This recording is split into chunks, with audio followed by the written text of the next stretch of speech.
ဒီမှာကကျွန်တော်တို့နော်ဒီဆိုလိုလေးက fa mi re do ပေါ့နော်အဲ့ဒီမှာသူကသူ့ harmony အလုံးလေးနဲ့အဲ့လိုလေးတွဲတာပေါ့နော်အဲ့တော့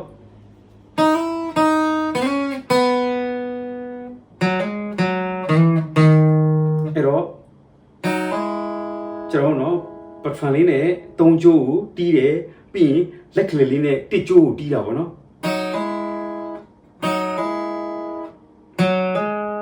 လက်ကလေးကအဲ့တော့တစ်ကျိုးနဲ့၃ကျိုးက open လေးတွေပေါ့နော်အဲ့မှာတစ်ခါလဲတီးပြီးရင်ကျွန်တော်လက်ညှိုးနဲ့လက်ကလေးကဟာမာလုပ်လိုက်တာပေါ့နော်ကျွန်တော်လို့ဒီဘက်တစ်ချက်နဲ့တီးတယ်ဒီဘက်ကအဲ့လိုလေးနဲ့နှစ်နဲ့ပေါ့နော်ဒီမှာသူတို့လေးဆွဲလိုက်တယ်ပြီးရင်လေးနဲ့နှစ်နဲ့ပဲဒီအကွက်ပေါ့နော်တိအကွက်နဲ့နှစ်အကွက်ပေါ့နော်ဒီမှာလေးနဲ့နှစ်နဲ့ပြီးရင်အဲ့လို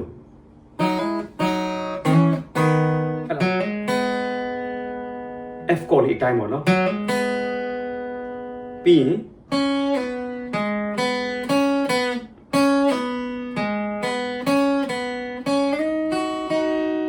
မတင်တာလေးပေါ့နော်4 3 2 3 1အဲ့လိုအမြန်လေး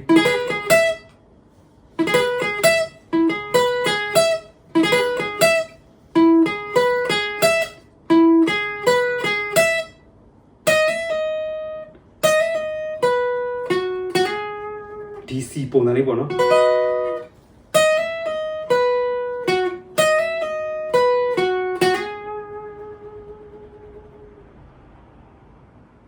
ပြီးရင်ဒီဘက်မှာ A minor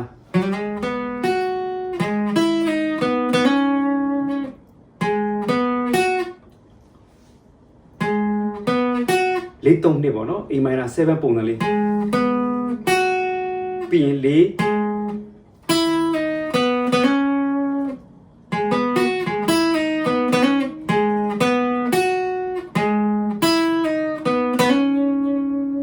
ပြီးရင်ကျွန်တော်တို့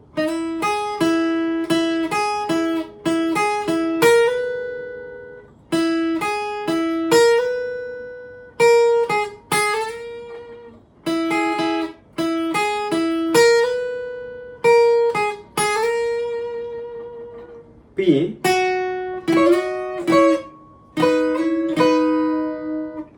ဟာမိုနီအလုံးလေးတွေပေါ့နော်ကျွန်တော်ဒါလေးမီရေဒိုရေဒို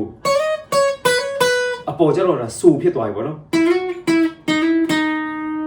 အဲ့တော့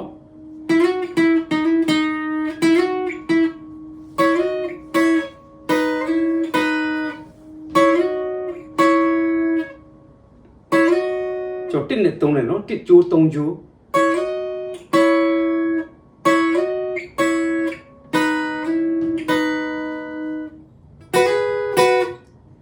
ဆိုလားဆိုအောက်ကဒိုလေးတွဲတာပေါ့နော်